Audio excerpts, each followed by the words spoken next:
I just don't think of this stuff as software. It happens to be software because that's the medium of computers. You have to tell these things to do things, and it's software.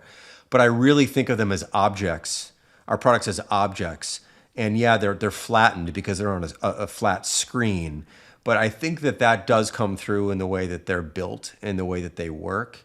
And I do think it's a different approach than many people in the industry, at least that I've seen. And there's also this other thing. I tend to try to ignore everyone else's work, actually. I don't want to pay too much attention to it. And I have seen it, and there's a lot of great stuff, obviously. The industry is full of incredibly well-built software. But I don't obsess over it or use it or look at it very often because I don't want to be influenced by it. And I don't want that to be sort of the thing that's in my mind. I'd rather think about great architecture or a great piece of furniture or piece of art or a garden or something that is more physical, again, to inspire me to make things that can't be physical but should feel like they are.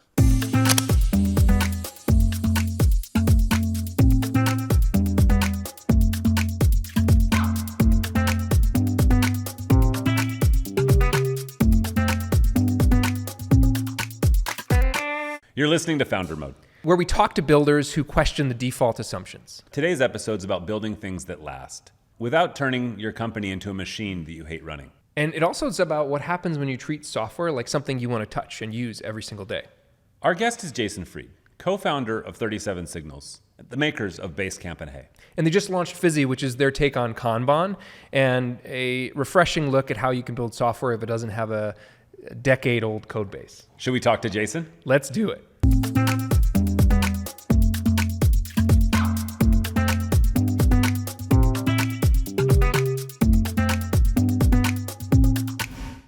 Jason, welcome to Founder Mode. Excited to talk to you. Yeah, it's great to be here. Thanks for having me on. We do this show called Founder Mode, and we talk to a bunch of founders that have built really amazing things over the years. And you've had many hits, and the biggest of which is Basecamp. But there's a pretty exciting new product you just launched, and I would love for you to share that with folks and talk a little bit about it. I'm an early user. I'm a big fan. So maybe you can tell us more about Fizzy.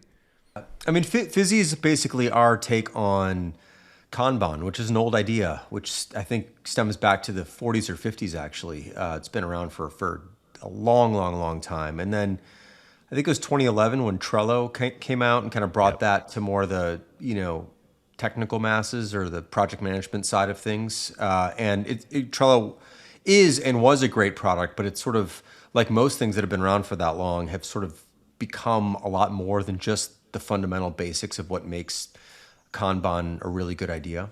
And so we wanted to make our own version of what we think Kanban should be, which is a similar concept, but also has some new twists and a simpler approach and a fresher thing. And it's not burdened by decades now of legacy extra stuff that gets added to products. So Fizzy is our take on that. And we use it for tracking bugs here at 37 Signals. I'm also using it to manage my family, stuff. My wife and I are using it to deal with stuff around the house.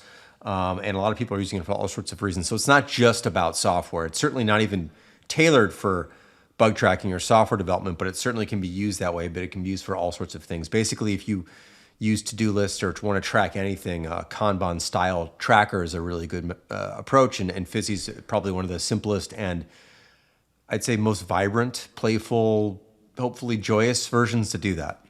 Yeah, I think the thing that I noticed is just the fluidity of the UI. I remember so I've used obviously Trello and then Asana, and it's just the number of things you have to click, and then, as the technologist, right, you feel it loading, right? It's doing work.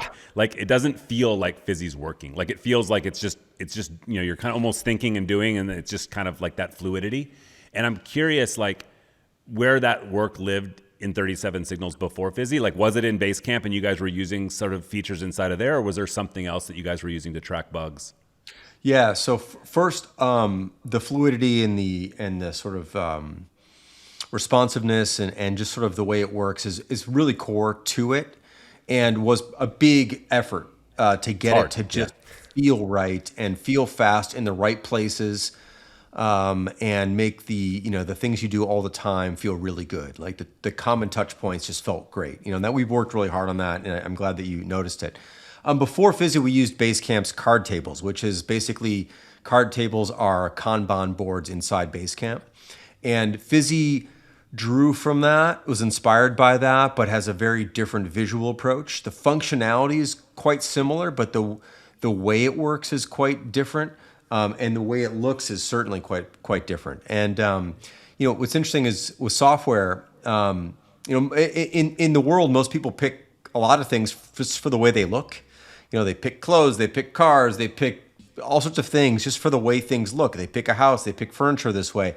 In the software world, it seems like everything kind of looks about the same, unfortunately. That's kind of what's happened over the past 10 years. And we wanted to make products, we've always made products that look different, work different, but we wanted to make Fizzy feel vibrant and colorful and playful and fast and fluid, which is not, unfortunately, it's not sort of the current norm. Everything's become sort of gray and blue and light or dark mode and just kind of like very dour and one note. And so, if you sign up for Fizzy, you'll see immediately that it feels like it's alive.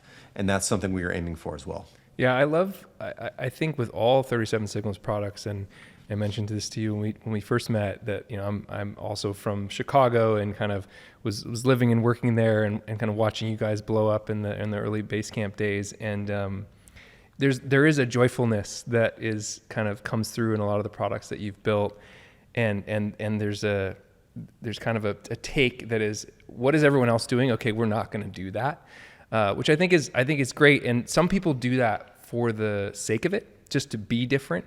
But I think philosophically, you have some thoughts around like the choices you're making from a product and design perspective that are very intentional. I'd love for you to talk more about that. And for this, you've done lots of interviews. So where there's things you haven't shared before, or insights that you have into how things are made beautiful and joyful, like I'd love to hear more about that. Yeah, I mean, part of it is we make tools that we use.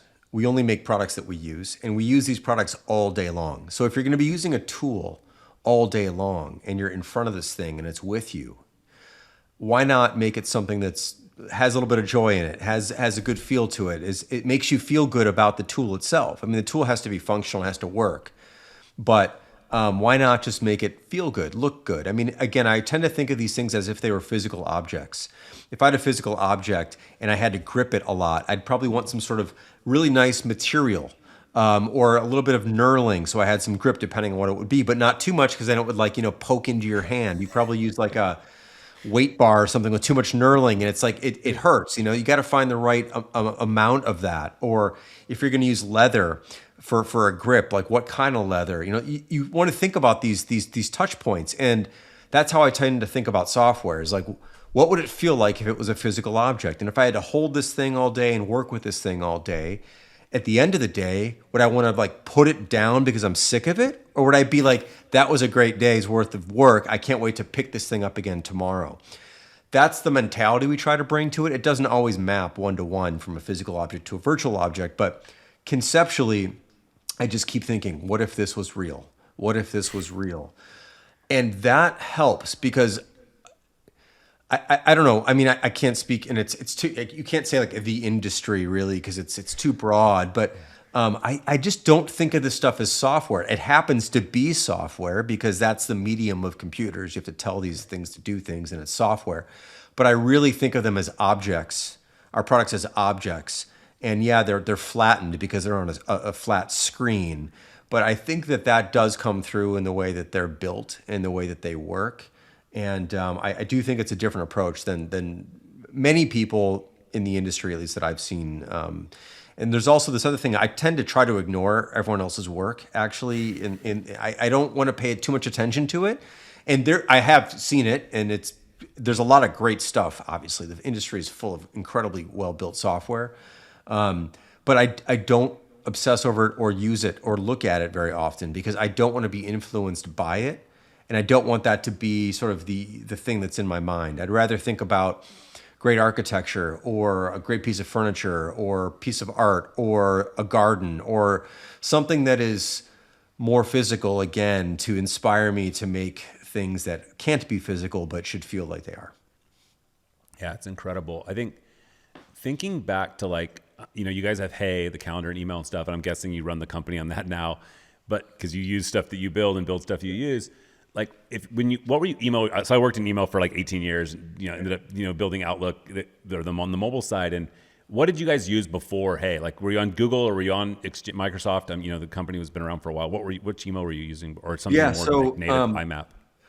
Internally, we don't send any emails. We use Basecamp internally exclusively for that stuff. But for the outside world, we use Gmail. So each one of us had a Gmail account. And look, Gmail is an incredible product. There's 1 billion people using it. It's great, but it's also not great. It's like great, and then it's also not great. And to be in a tool like email, which is what we also use all day because we communicate with people in the outside world all day, we're like, I don't want to use this tool anymore. I don't like this tool. This tool feels bare to me. It doesn't feel right to me. I don't want to pick it up every morning, And that was sort of the impetus for making something like Hey. Although Hey initially started out as actually an exploration to redo a CRM tool that we made years and years ago called Highrise. Yep. But it turned into a full-blown email thing, and that's where Hey was born. But as we use Hey and as we use it today, and Hey on email and on calendar, it again feels like something I want to pick up in the morning, which is not something most people would say about email. Most people feel like email is a chore, it's a hassle, it's in the way, it's this thing you got to do that you don't want to deal with.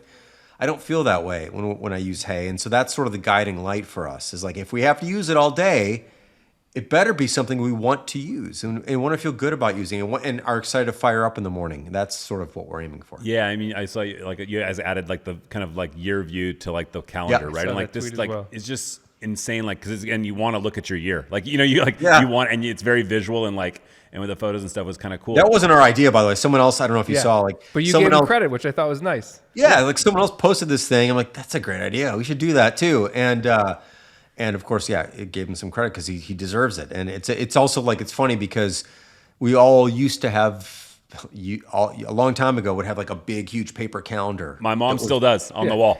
My wife has one on the wall. We have to. So it's not even like a new idea. It's an old idea again. And there's a lot of good old ideas that like I love to bring back into the world because as software, because there's something nice about having that big bird's eye view.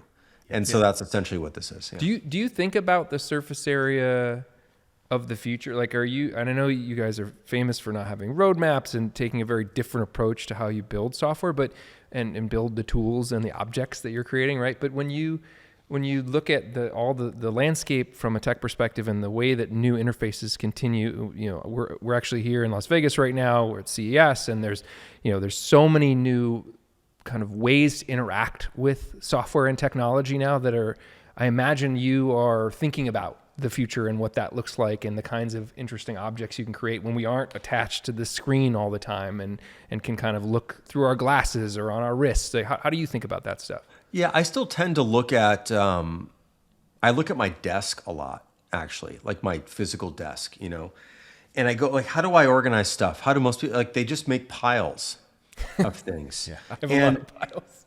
I think it's really effective. Like, I don't think they're bad. Like I've got a few piles on my desk and like, I should probably go through some of them, but like, I will eventually, but I know when I put something down in that pile, I know, well, that's the bill pile or the pile of stuff I really should deal with. This other pile is stuff like, yeah, maybe later. I don't want to throw it out because I kind of probably need it, but it's not that important. And so you have this spatial orientation and visualization of like your space, and you make piles. And so I look at stuff like that. Like Hey has piles, 2 piles at the bottom of the screen. Reply later. These are emails I need to reply later to. And then emails called set aside, which are things like I need later.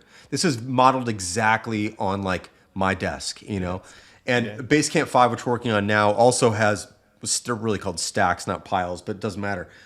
Stacks, 2 stacks at the bottom as well. It sounds less like messy. It does. Stacks sounds cleaner than piles. And then Fizzy has a stack in the right corner, a stack in the left corner. So this idea is now carried through 3 of our products, and it came from just looking at a physical workspace. Yeah. And going, with AR, this isn't like bad. Augmented reality, you could literally see the piles digitally as well. I wonder. You could. There's a point though. I think just like here's what I love about the physical world that I'm trying to bring to the software world. Like in the physical world, you have some sense of limits. You go like, if I had 18 piles on my desk, that would like be a problem. Like it wouldn't be right. It wouldn't feel right. It wouldn't feel manageable. There'd be too many to discern. Like, what's the difference between this one and that one? I'm not totally sure anymore. If there's two or three, I totally get it, and I can look at the topmost thing, and go, oh, those are bills, whatever. And so the problem with the virtual world is there's no natural pushback in the virtual world. You can, like you said, you can make dozens of piles. And if you talk about like what Apple's doing with Vision Pro with spatial computing, and you can stack them all over anywhere, right? Behind you, above you, below you. And like, I don't think that's a human, I don't think that's human scale, basically, is what I would say. I think it is nice to have just a few. A few is something you can hold in your head. A few is something you can identify, and that's enough. And so I do think it's important, again, to think physically. What would this be like physically? And if I could have an unlimited number of piles all over the place, would that physically work? The answer would be no. We live in a physical world. I think we've evolved into a physical world. The software stuff is like brand new. Working on a piece of glass is like brand new. Like, we are used to space. And I think too much stuff in too many places, things get lost. A few things in the right places, things are organized. And I think that's how we tend to kind of try to think about things. When you guys think about software that you use inside of 37 Signals today that's not built by your team, like, is that one of the inspirations for like, wow, like we use this a lot or we pay a lot for it? I think maybe later we'll talk about the whole like AWS move off the cloud and, sort of things where you were spending a big bill. But I'm curious if there's other sort of like productivity or business software thing that fall in line with things that 37 Signals has been historically building, where you're like, man, that's kind of on something that I'm thinking about. The hit list. Yeah. I mean, Gmail was one of those things, right? We're like, don't like this so much anymore. I mean, we use GitHub, but we don't have any intention to make a GitHub thing, whatever, Git clone or something like that. Like, it doesn't really, we're using some AI stuff now internally. We don't really have any interest in building, an AI competitor. We wouldn't know what to do with that, So we're totally comfortable using external tools. I use a variety of different tools that are just great tools, and I just use them because they're great, and I have no interest in building those because they're not something we feel like we can improve on. I think it has to be something, we're not just going to build something we can simulate and like achieve parity with something else. Like, we have to have a point of view that is, oh, we can do this better because this is missing this, that, and the other thing. Or I don't enjoy using this thing. And Fizzy's like a great example of that. Like, we have Kanban and Basecamp. There are other great Kanban-esque tools, but there's a lot of stuff that's also in the way. Like, Basecamp it has a lot of things. It has messages, it has chat, it has scheduling, it has Kanban as to-dos.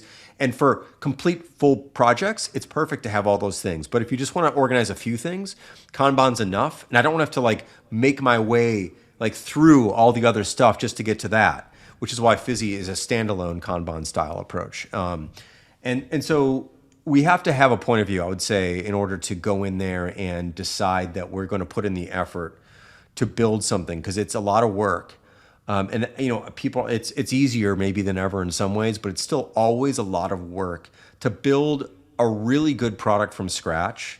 That's not just a demo. That's not just a vibe coded proof of concept, but like a full blown product that the public has to use, that has to deal with all the contingencies and all the edge cases and all the things that people run into. That takes a lot of time to do right, and so we have to make sure that it's worth it for us to do that, and to make it worth it. We need to be bringing something new to that arena or area or something. I think. Did you feel like the bar for Fizzy was higher today to bring that out versus previous products because of that exact nature of like this notion of like what kind of 37 Signals has reached this kind of level of like, man, people are expecting this level of polish and completeness, and did you feel like this product required more work than sort of previous ones to kind of get to the point where you click release? It's a good question.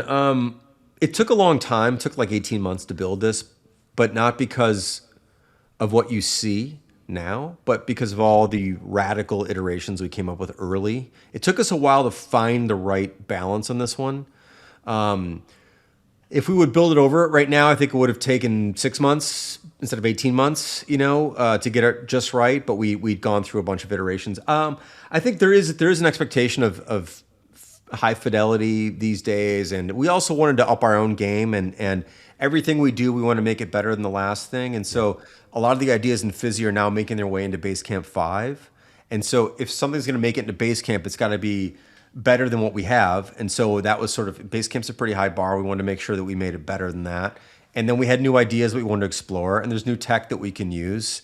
And we just want to keep like delighting ourselves in making the thing. And so we just kind of kept, let's add some more color. Let's add some more animate. Let's make this bounce a little bit. Like, let's make this more fun to interact with. And it just kind of kept building on itself. So I wouldn't say that there's like a bar or an expectation we're necessarily trying to meet, but there is an implicit like pride in the work that we're doing, and we want to impress ourselves. I mean, mostly. And we want to be like, oh yeah, that's all. Let's do that. That's cool. Let's do that. Let's make this good for us. And we know if we make it good for us, it's going to be good for others too. But we want to really impress ourselves first with like what we can do and what we can pull off and how we can make something come together. And that's really ultimately we're the audience at the end of the day. You have kind of famously talked about how you do not think about or really like the idea of running a business, and you more think about kind of, creating things, making products and bringing them into the world. Even in the way you talk about it right now, you're kind of, that theme is very present.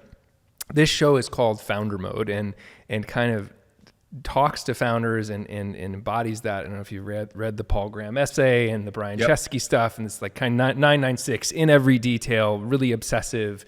I'm sitting next to like the prototypical kind of case study of that. I kind of enjoy hearing you and the other interviews you've been in, the talk that you gave that I attended. There's this general sense of like, we're not going to operate that way. We're not going to do the grind until you collapse approach. And I'd love for you to talk about more of your philosophy of work and culture and people and how you guys get things done at 37 Signals, because I do think it's quite different. Yeah. Well, for us, like about 40 hours a week is enough. So there's no 996 thing or whatever that is. Is that the thing? 996? 9 a.m. to 9 p.m., 6 days a week. Yeah, no. It's 9 to 5-ish, right? An 40-hour week is enough. Sometimes it's 45. It can be 50 sometimes if we're like in some crunch mode things we're launching. But roughly about 40 hours a week is more than enough time. In fact, nobody works fully 8-hour day anyway. Like, you don't really work that long. You might, if you get 4 good hours in a day, really. There's other things you're doing too, which aren't like work in the same way as you might think about like a deep work session. But 40 hours is plenty per person. It also keeps you honest. Like you don't have time to waste. I don't know what people are doing from 9 to 9, 6 days a week. Like certainly they're wasting a lot of time. That's a lot of extra time that I think is unnecessary to spend on doing something. There's also diminishing returns at some point. You're just wearing yourself out. You're not creative or thoughtful enough. You haven't gotten enough rest. We're big into making sure. I can't make sure people sleep. I'm not like that, but we encourage it. I get a full night's sleep. 8+ hours a night. Like it's important. I think very important. Not only do I think, I know it's not even it's not even an opinion. It's just like science at that point. Yeah. I mean, we care. We work hard in the time that we have, and we think a lot about what we're doing and what we're not doing. I think that's the biggest thing. Is like when you're very deliberate about what you don't do, you find out that you actually end up having a lot of time to do the things you want to do versus never being able to get to the things you want to do because you're doing a bunch of stuff that you don't want to do or don't have to do or shouldn't be doing. So we're careful about that too. And when you do that, 40 hours is plenty of time. To the founder mode stuff, like I do pay attention to a lot of things, but I also am very hands off as well because you can't, this is my take. Like you need to care a lot about some of the things, but you can't care a lot about all the things because first of all, you just can't, you don't have enough bandwidth personally to do that. And also, I think when you're micromanaging people, that's what that basically means is when you care a lot about everything, you're micromanaging, and then people they don't grow. So then you're the bottleneck. And I don't think that that's healthy at all. I think you need to really care about key details. And I care a lot about those. And depending on what we're doing, there might be 15% of the things are like really, really important to me. And I want to make sure that we get that stuff out the door that's just right. Certain interactions, certain flows, onboarding, the way something feels, the way something looks, the interaction, all that stuff. Like I'm paying very close attention to that on like the high value target items, let's call it. And then there's other things that you just want people to figure out on their own and like make sure that they're proud of the work and they care about that stuff. And you might be an editor and might say, hey, you know, I'm not thrilled with the way this is, but I'm not going to tell you how to do it. I'm just not thrilled with it. Maybe you might want to try another thing. Here's what's kind of feels a little sluggish or something. Let them figure it out. Otherwise, you're the bottleneck. You're the pain in the ass. People are limited by your involvement. And I don't think that that's ultimately a healthy thing. So yeah, you need to drive, you know, at the end of the day, you can make the final calls for a lot of things, but for a lot of things, I think you want other people to be making these calls. So that's at least my point of view on it. I do believe that founder-led companies typically make better things. Not always, but typically. I think it's great when you see people who've been around the business, who started the business, and they're still running the thing. Now, I'm biased, of course. To your point about running a business, like I maybe used to like business more, I don't know, in the early days, but to me, business is the envelope. I'm not that excited about the envelope. I'm excited about the letter inside. And the letter inside to me are the products. Like a letter is a product. The envelope is just like what you have to put around it so you can send it somewhere. And to me, the business is sort of the envelope, and it's like it needs to be there. And it should be a good one. It shouldn't have a bunch of holes in it and, you know, fall apart and be flimsy. Like it's got to be solid, but I care more about the letter. I think the thing that's embedded in that, and I know you've written and talked about this before, is this notion of optionality. Like all my previous businesses were venture backed for 25 years. And so the current one we're working on is bootstrapped. And a lot of people ask like, oh, why don't you go take money? You have all these investors. You can go, you know, hit the bank again kind of thing. It's pretty easy to go get that first check if you've done it a few times and been reasonably successful.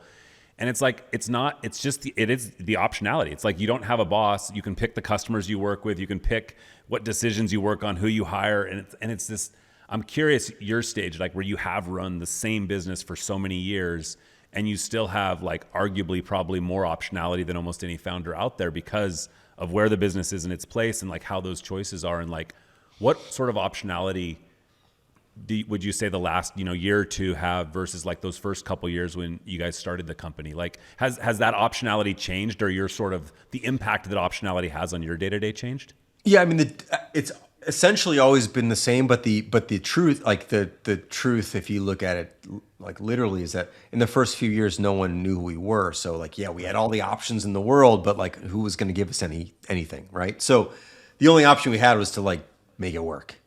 Now that we've made it work and we're successful at making it work and been doing it for 26 years now, we have more options. One is to continue to do it the way we want to do it, which is what we're doing, independence. But we could raise a bunch of money. I'm sure we could sell the business. We could acquire other businesses. There's like more, we have more options now because we have a track record, we have a history, we have money, people want what we have, all that stuff. Year one, no one wanted what we had because we had nothing. No one would give us any money because we didn't have a track record, like all the things, right? Yeah. So we've grown more in that way, but we've maintained it by remaining independent. We don't have a board. We do technically have an investor, and that Jeff Bezos bought a piece of the company, but the money didn't go into the business. It went to David and I. This is a number of years ago. He doesn't have any power over the company. He can't make any decisions. He's a minority investor. But we're fully independent. We decide everything, and we do what we want to do, how we want to do it. And if we decide to sell the business one day, that'll be our decision, and no one can say that we can't do that. If we don't want to do this. But if we ever want to go IPO, that'd be our decision. No one can tell us we couldn't do that, except like the SEC or whatever the regulations are, that kind of stuff. I like having that kind of optionality. We can do whatever. We could also shut the business down if we're like done. We don't want to sell it. We don't want to do it anymore. We could do that too, which would be an insane thing to do. But like we could do that. You know, like nobody would be like, you got to take the money out because it's like you got to pay investors. But we don't have to do any of those things. And I mean, some of those things wouldn't be prudent to do. It'd be silly just to like shut the business down. But like we could do it. And I just like that there's things that we could do, even if we would never ever do them. That gives me a sense of freedom that's hard to explain, why that's valuable, to do things you would never do. But I guess deeply embedded in that is this idea that knowing that nobody can tell us what to do is just, for me, confidence inspiring, even though materially, it doesn't mean a whole lot in many cases. But just knowing there's no, someone's not going to go, yeah, but you just can't do that. I like knowing that that's not there. Yeah. The values thing is very interesting because my sense of you and not having met David, but his writing and his kind of stances on things, both of you seem like you have very strong points of view and a strong kind of compass as to where you want to go. When you think about the values that have gotten 37 Signals to where it is and some of these choices that you've made that have given you that kind of optionality, I'm just curious, like there's probably been many moments where you made decisions that cost you money, that made the business less profitable, grow less, be less exciting to outside investors and people that would be pushing you and be your kind of the board, the outside investors, the folks that are in charge of you that you're saying you're glad that you don't have. Yeah. How would you kind of articulate the position that you've taken to make choices that are inherently yours and ultimately the values that underpin those when it comes to the future of 37 Signals? You launched a product that wasn't a subscription and that wasn't a huge moneymaker, right? So how do you think about choices like that? Are you going to make more choices like that, given how values driven you guys are? Yeah, I think it's actually just become a lot more fun to do weird things because, we've made our money. We're financially independent. We're a profitable business, have been every year for 26 years or whatever it's been, 27, Congrats. I think. Like, we've done well. We've done beyond well. And so we kind of feel like there's this, in a sense, almost an obligation to screw around and to do things that nobody would give us permission to do, and to do things that are not financially prudent. Like Fizzy is also open source. Like that's kind of a weird thing to do, is to sell a SaaS tool and also say you can have it for free. Actually, if you want to install it yourself, it's totally free. Like I would say that on paper, that's a bad business decision if I was just looking at it in terms of how do you maximize revenue. But that's not how you guys look at it. No, I don't look at it that way. But like, if I was to look at it from the outside, like to your question, like this is something like an investor would look at this business and go, "Where's the massive growth? Like you guys, we're not growing massive. Growth has never been a thing. Like we have years where we grow more than other years, but we're not like we've been around for a while. We're more stable than growing. Like so like." An investor might look at that and go, "Well, we're looking for growth companies," and we're like, "Well, we could pump the numbers and do all the things and pour a bunch of money into marketing and make the curve look different and all that." But I don't want to do those things. It just doesn't interest me. It's not something that would make me want to get up in the morning and get pumped about work. So I think that there might have been a time earlier in our business career where we would have felt more pressure to do some of those things, but now we feel zero. We just want to make like good stuff, put good stuff out in the world and take advantage of the place we are in our careers, which is that we don't need to do a lot of things a lot of other companies need to do to justify their existence. We can just put great stuff out there. David's been talking about, I love his metaphor of like a teaching hospital. Like part of open sourcing Fizzy is in a sense like it's kind of a teaching hospital. Like we put a lot of effort into making that product really good, the code really clean and really clear and really well organized, and now everyone can see it and people can learn from that. And again, it doesn't maximize our revenue. It doesn't like make sense financially. Maybe in the long term it does somehow through reputation and all, but who knows, right? But in the short term, it certainly doesn't, to say, here, this thing's free, take it.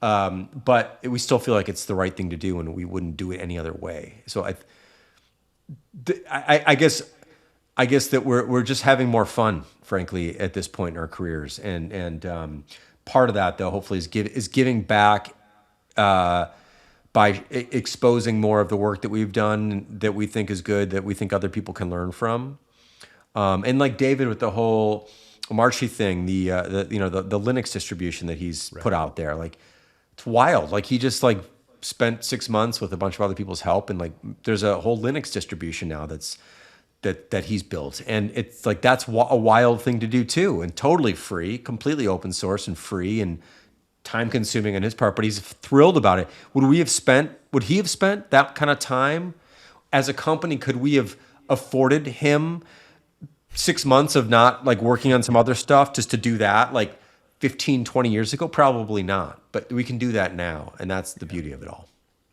Yeah, it's amazing. And I think both of those hit on interesting points. I think, if you look back, one of my first companies was an open source company, and we thought of the open source piece as marketing, right? It was like this freemium, sort of, you get a lot of awareness. And I think there is a sense that you are getting a lot of awareness for the work that you guys are doing. And whether you directly get credit for that or not, I mean, like there's a ton of, interest that have come probably recently and from a different, kind of viewpoint, where people are coming to look at the stuff you're doing, both on the Linux side or Fizzy side, where it's like, hey, this open source thing is generating awareness. And maybe those people may or may not have paid, but they're definitely giving back and participating in your sort of community. Yeah. I'm curious, like on the Linux one, like internally in the company, like has everybody moved to that? Like, do you run Linux on your, desktop? And like, how much of that is like a values or religion type thing where it's like, wow, this is like you and David are excited for it. And it really like, the company kind of rallies behind that, and the team that I'm sure at this point, a lot of them have been there a long time, right? With you guys. Yep. Like how much of that sort of like, wow, we're all going to go do this. And there's this sense of camaraderie, or it's like, hey, that's kind of like some slice of the company like gets more excited about some of these things than others. Well, it's now like the default, Linux is sort of the default OS and platform for our development team. So when a new person comes on, for example, they will now get a framework laptop or some desktop that will run Linux, right? That's like the default thing now. It used to be you get a MacBook. Now you get something else, right? Now, you can still use a Mac. I'm currently talking to you on a Mac. Like right here, I have my framework laptop, which I've been using. This is the running Omarchi, I've been using this a lot. I'm kind of between two worlds right now. I'm sort of between the Mac world and the Linux world. I'm enjoying the Linux world. Next thing I want to do is see the piles on your desk. Jason. That's the next thing we gotta. Sorry. I'm enjoying the Linux world a lot. Actually, it's all new to me. It's very cool, and I'm getting more and more into that as well. And a lot of our designers are moving into that as well. Like Jason Zimdars, who's one of our principal designers, he's all in on Linux now, and others are as well. So it's not a requirement; it's a preference now for the technical team. And at the end of the day, it has to speak for itself. Like, if you don't like it, you don't have to use it. But the aim is to make it irresistible, so you want to use it. And there's a lot of benefits to it. And so that's the aim, And David makes this thing in his own image. He makes what he wants, just like we've made products that we want. And we hope that we make them good enough that other people want them too. And so he's making something that he wants, and hopefully other people in the company want it, and a lot of people do, and maybe more and more will want it more and more. And it's had a big impact. And to your point earlier, like, I don't know if this stuff pays off or not, but I've never measured it, never cared to measure it, never have ever. I mean, we've been writing and sharing and blogging and all the things for years and written books. And like, I don't know if someone who reads Rework buys Basecamp. We don't have a survey. I don't care. It doesn't matter. Like, we're going to do it anyway. I would assume that it probably leaves some sort of imprint on somebody, and they might think of us next time they're thinking about switching software, and maybe I'll try those guys out, Great. And if you never do, that's fine too. But I don't think about like, if we do this, what will this do for us? It's more like, what can we just do that we enjoy doing, and what can we put out there into the world that we think should be there, and what do we want to exist in the world, and we're going to do that. And for better or for worse, it works or it doesn't. The company functions or it doesn't. We stay in business or we go out of business. Like, it's what's going to happen is going to happen. There's not like all of a sudden we're going to hire 18 people in marketing and try to like keep the thing afloat. Like, if we can't keep the thing afloat, like I mean, every business will die at some point or whatever, it gets sold, whatever. It's like, if that happens in 9 years, like, that'd be a pretty damn good run, and I'd be totally proud of it. I wouldn't try to like artificially, there's no life support kind of stuff. Like, if it's had its run, it's had its run. Now I feel like we're kind of entering maybe another new prime right now. Something feels really good about what we're doing, but also the world's changing rapidly. So who knows? Like, nobody knows what this world's going to look like in 3 years, As you're talking, and kind of as I think about you and David and what you've built, I keep coming back to this book by Ernest Cline, Ready Player One. I don't know if you've read it, but like, no, but I'm familiar with it. Yeah, you guys are like this kind of James Halliday type character where you've built this whole world, the Oasis, this virtual reality, and you have this mission and vision, which is much bigger than, oh, we're going to build this profitable enterprise and we're trying to make a big business. Rather, we want to make something beautiful and make the world a little bit better and brighter. Let me just add something though, because I appreciate that. Thank you. But it's not a mission. So it's not like, just to be clear, that's not why we do this. We do this because we're entertaining ourselves. We want to make tools that we love, that we get to use to do the work that we need to do. And the positive externalities of that might perhaps be some of the things that you said, but we don't set out to make the world a better place or anything like that. That's just not. Totally. It's actually a very selfish. In that book, which is now a movie, it's all about how he made a world for himself. Yes. He created this virtual universe that is perfect and exactly what he wanted to play in. And I think that's what you guys have done. Yeah, and I think David gets a lot of credit, or should get a lot of credit for that with Rails, especially, and Omarchi, because, or Machi, however, no one knows how to pronounce it. Because these are literally worlds. Like an OS, like a Linux distribution is a world, right? And Rails as an programming environment is a world. Now Basecamp is a world too, and you think Hey is a world in a sense. But David's worlds that he's made are kind of broader than just products. They're things that other people can use to build other things. And it's very impressive to see him put his world out there into the world. And so we all kind of follow in his wake in that way.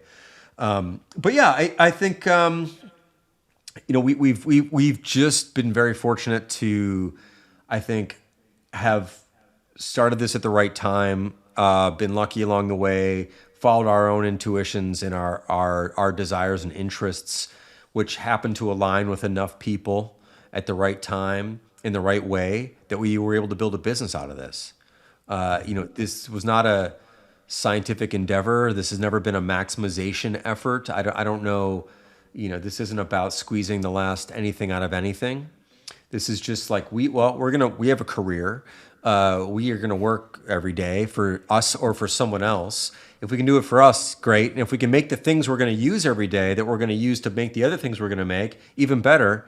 And if we can charge for that, even better, because then we can keep doing it the way we want to. Like, it's all these things just sort of like one after another line up to create this. And we're very proud of it and enjoy it and feel very fortunate to be part of it. Yeah, I think it's magical. And I think that the notion of the way you guys do it actually raises the bar for other people. Like, I've used Linux a bunch on and off. I still use a Mac today, but I've tried Linux, and it's never like, there's things missing, right? And I think David's done an amazing job, like adding the things that were missing to make it so that it's like usable. But then because of that, other people are adapting and adding things. It's like, oh, well, like now it just needs this, or it needs a graphic thing, or it needs and it's like, that's this amazing thing. And I think what Fizzy is going to bring to like a lot of the open source, it's going to raise the bar for like what open source can be and why people can go do it. And that actually ends up having this kind of broader impact, which I think that to me is always like this part that I always look to you guys. I'm like, wow, damn, like it's more than like the thing that you did. It's actually how it's having an impact on other people. Like, we do have like one last question from like our audience, which was like, how do you undercomplicate the first 12 months of a new business? Undercomplicate. Is that what you said? Yep. Yeah. Undercomplicate. I'm not even sure what that means. Undercomplicate. So for a lot of the folks that that are listening and watching, these are founders, they're starting a new thing, and it's very easy to overcomplicate Yes. things. Okay. Yes. So how would you give the opposite advice, or how would you suggest somebody starting a business, undercomplicate it? Yeah. Okay. That's a great phrase. My sense, now I want to be clear, I haven't started a new thing for 20 some odd years. So Yeah. I don't really have the experience anymore. But what I would say, having seen a lot of people who are starting new things, I find that they are obsessed with things that are larger organization things. Like they're worried, they look to bigger organizations and they try to adopt their practices. Well, Facebook's successful and Airbnb is successful and so successful. How do they work? Oh, they work like this? Then we should work like that because I want to be like them. The problem is that you're not like them. You're tiny. Don't follow big companies. If you're going to want to learn or follow small ones. Follow someone who's 6 months ahead of you, who's also doing it the small way. Like, don't try to be bigger than you are, and don't focus on things that are you want a small sphere, a little bit of surface area. You used the word surface area earlier, which is something I like to use a lot. I think about this again in physical terms. Keep your surface area as small as possible so you can see the whole object. Your object is your business. The bigger the surface area, the fewer things you can see at once. You've got to turn the whole thing around to see the other side. If you have nooks and crannies and valleys and stuff, you can't see all the way into them. Everything becomes really challenging. So just keep thinking about, if this thing that I'm doing is a physical object, how small would it be? What would I have to make it? How small would I have to make it? And tight would I have to make it to be able to see basically the whole thing at once? That's what I think that's what should be in your vision, is kind of the whole thing at once early on. And if you're making it too big and too complicated and doing too many things and hiring too many people and trying too many initiatives all at once, the surface area is enormous. And then it becomes very hard to monitor all of that stuff and to do all of those things well. It's very hard to do anything well, and to try and do 19 things well and to organize it based on how big organizations work. I think those are all the mistakes you'd want to try to avoid. The other thing I would just say is, like, get whatever it is that you're doing, get to making it as soon as possible. Stop planning it. Stop thinking about what it could be. Stop brainstorming it, and start making the thing as soon as possible. That is the only real thing you can do. And the further away you can push abstractions, the better off you are. Like, get to real as soon as you possibly can, and you're going to be better off too. So I think a lot of the overcomplicated stuff is abstract, conceptual stuff. Get away from that. Get to real, practical things, and make progress on the thing that you're making.